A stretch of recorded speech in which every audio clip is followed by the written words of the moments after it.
Welcome in to the Mile High Hoops podcast. It's me, Jake Shapiro, rolling solo for the first time in, maybe a year as we wrap up our Broncos coverage here on denversports.com. Anilo Piro is out on assignment.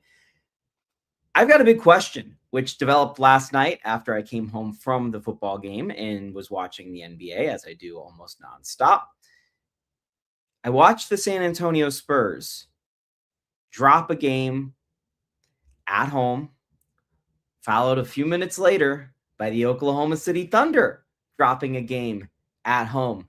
All the while, the Denver Nuggets had the day off because of, some weather issues, but wrapped up a road trip with 2 wins because of it.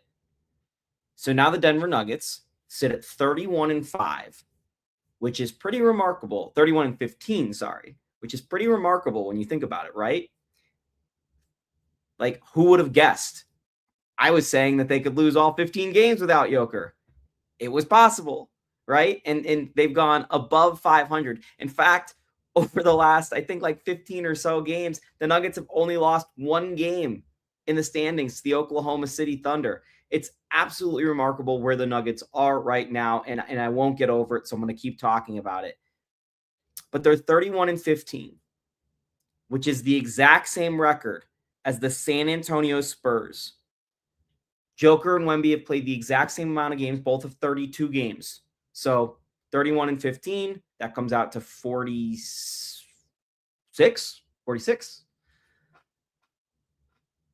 And both of those guys have played 32. Obviously, Joker's impact right now is a little bit more outsized than Wemby, but not to dispute that they're both great players. Houston's right behind, 27-16 in 4th, followed by LA 27-17. So you got a little bit of gap, 2.5. And the reason why I want to start doing standings talk is we're in the second half of the season. Like, this is really going to matter. And when I talk about the Nuggets schedule that comes up, you're really going to see why this matters. Phoenix is the last playoff team at 27-19. They're tied with Minnesota right now, same record, but Phoenix has the tiebreaker as currently constructed. And then Minnesota, top of the play-in, like I just mentioned. Golden State, Portland, and LA, the Clippers, are the teams in the play-in. The Clippers, that last team, 21-14, they're ahead of Memphis by 2 games, 18-25. So it's really shaping up like we kind of know the 10 teams that are likely to get into the postseason. Now it's about like what order they're in, right? So the Nuggets are clear of the play-in spot by 4 games. And they're only 5.5 games back of Oklahoma City, 37-10. That historic regular season, that was the best team ever. They were unbeatable. I think they're 12-9 or something like that in their last, 19 games, whatever that is, their last 21 games. They're looking beatable. It's kind of frustrating that Joker got hurt, right? Because it's like, oh man, if they had just stayed healthy, they probably had a shot at getting number 1 in the West. And we saw how important them getting number 1 in the West was the year they won the title. They didn't play anybody. Well, they didn't play anyone because they were the number 1 seed. They couldn't play the number 1 seed in the Western Conference. Walked through. Partially because they rested guys from like March on. Like, they had a really easy path in terms of that part, in terms of who they actually played on the court. I mean, Kevin Durant, LeBron James, Jimmy Butler, like some of these guys are awesome. Anthony Edwards, coming star, Rudy Gobert. Like, I don't quarrel with who the players were, but like, it goes to show you how stacked the field can get when you get that 1 seed. And obviously the second best seed is the 2 seed. And I think for the Denver Nuggets, this is something that I've mentioned all year long. I don't really care what seed they get, as long as they're healthy by the end of the regular season. I think that's the number 1 thing. So keep that in mind with all of this. Doesn't matter if they're not healthy. So I'd rather the Nuggets be healthy with the 7 seed having to play 1 play-in game at home, which I don't think is going to happen, than them going all out and being tired and having the 1 or 2 seed like they did a couple years ago, 2024. They set their franchise win mark in the NBA at 57. KCP was on his literal last legs at that point. Jamal Murray had no legs. Reggie Jackson had no legs. And I think that even affected them going into the 2025 season because of the Olympics, and they didn't really get a break. So in saying all of this, it does not matter if they get the number 1 seed. However, it is beneficial so long as they are healthy. I do not think they're going to get the number 1 seed. They're 5.5 games back. Oklahoma City has only lost 10 games, even though they are sputtering right now. Technically speaking, because you have 4 games against OKC, if Oklahoma City lost 2 games and you won out, you would be the 1 seed. I think the most important thing seeding-wise for the Nuggets is avoiding having to play both San Antonio and Oklahoma City back-to-back.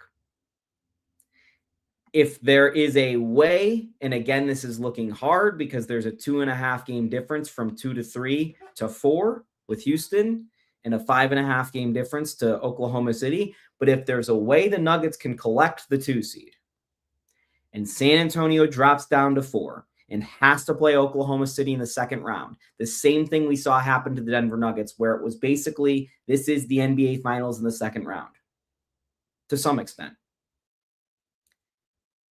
Have one of those teams knock the other one out. Nuggets waiting on the other side. That would be so big. I don't think it's going to happen, but that's what I'm looking at as the playoffs start to take shape in the NBA, in which teams and what seeding. And again, the reason why I'm starting to look at this as the calendar almost flips to February. Nuggets play Detroit tomorrow. Good team. Detroit is the number 1 team in the East, 33-11. They have the second best record in the NBA. Again, not really a seedings thing because they're in the East. Brooklyn, MPJ returns game Thursday. And then we'll talk about these games on the show on Thursday. But I wanted to start here because it's like, we're here, baby. The hottest team in the NBA, the Los Angeles Clippers, come to town on Friday, followed by a Sunday night game against the Oklahoma City Thunder. We are finally going to see the Oklahoma City Thunder against the Denver Nuggets for the first time this season. And it comes on Sunday. And after that, by the way, and you've got a little short East Coast road trip, Detroit, New York, Chicago, Cleveland, Memphis. Then it starts to get again. Clippers, Trailblazers, Warriors, Thunder, Timberwolves, Lakers, Thunder, Rockets, Spurs, Lakers. These standings are going to start to move around a lot. The Nuggets have not been playing a lot of Western Conference teams lately, and they're about to start running into a lot of them starting Thursday. Or Friday, sorry. So this stuff is going to really start to matter, and it's going to come into a clearer focus. So I wanted to give you guys a little bit of a heads up that that's something that we're looking at, right?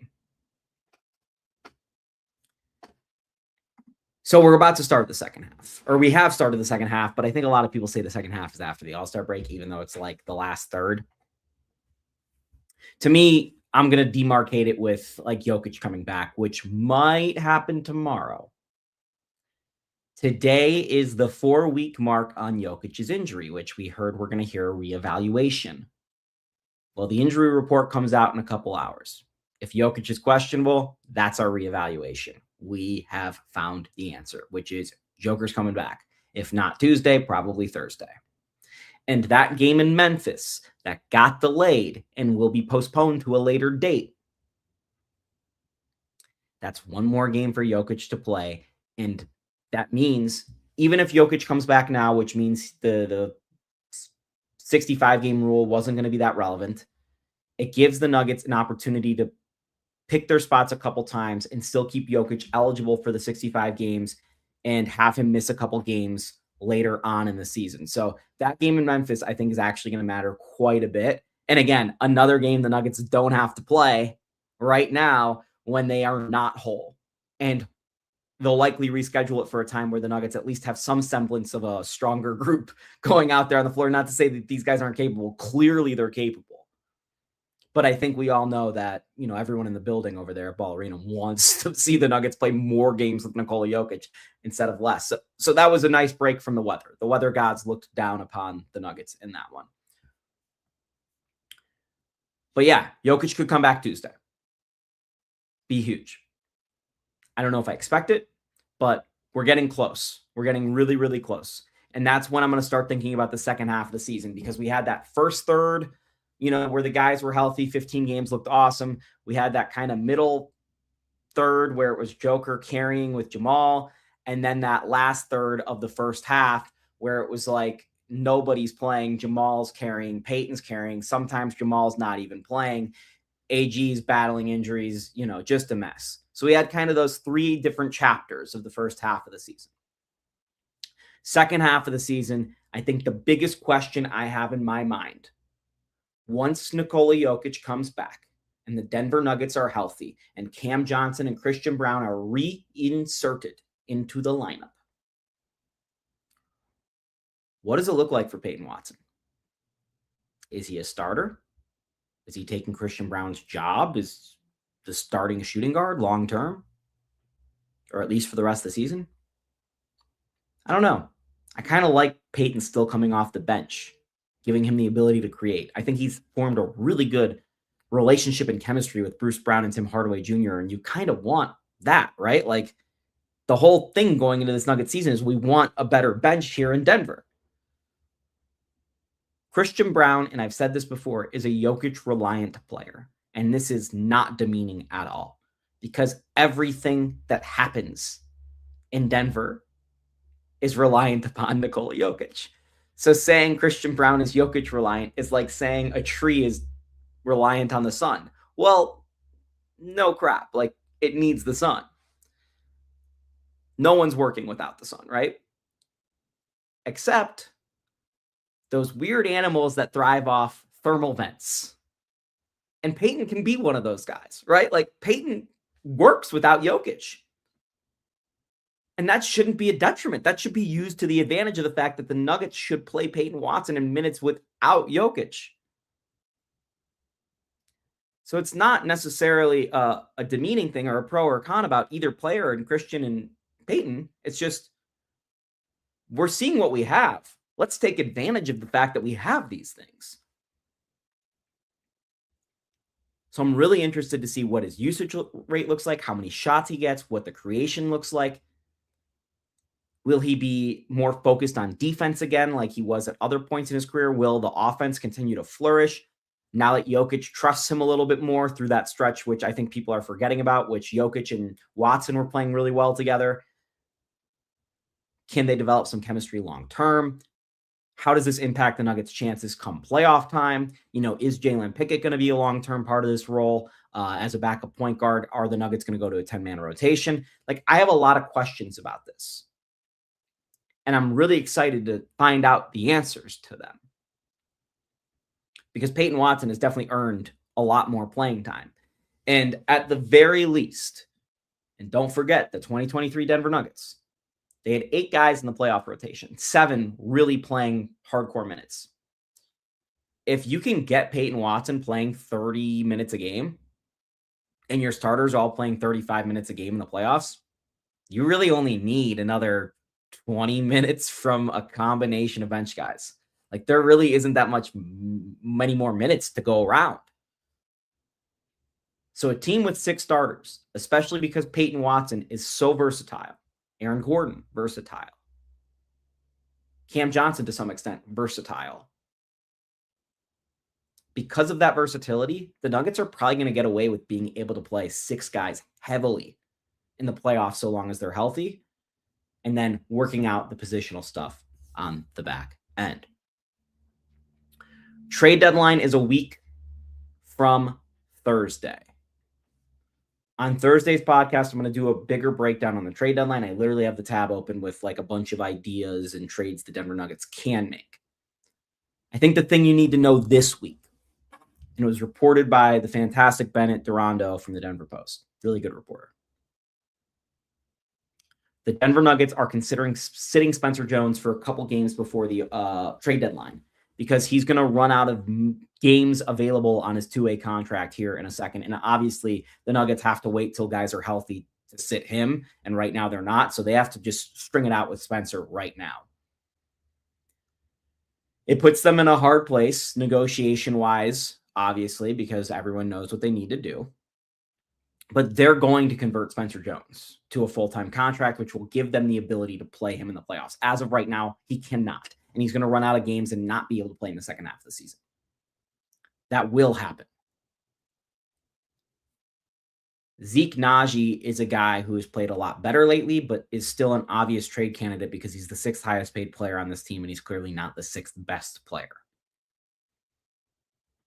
The Denver Nuggets need to kind of get into a situation, and I'll explain this more on Thursday, where they dump Zeke's contract, convert Spencer, and then are able to only take back an X amount of dollars based on what they get back from Zeke. So they got to find the perfect trade partner and hopefully a player that can be beneficial to fill out the 15th roster spot. We'll get more into that on Thursday. But again, what you need to know for now is that Spencer Jones is in a very precarious position with his contract status, and the Denver Nuggets might need to sit him for a game or two here coming up in this next little stretch, which again stinks because they're about to play the teams that matter.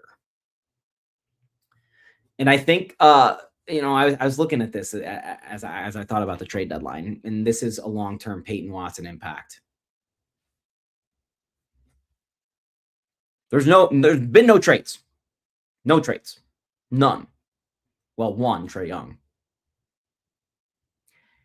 If everyone in the NBA is attempting to maintain flexibility, what's the point of being flexible if the CBA basically does not allow you to make trades?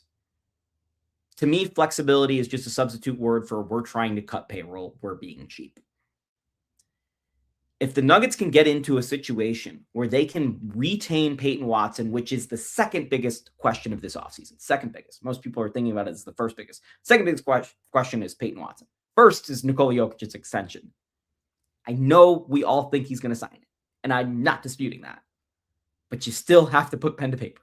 You do.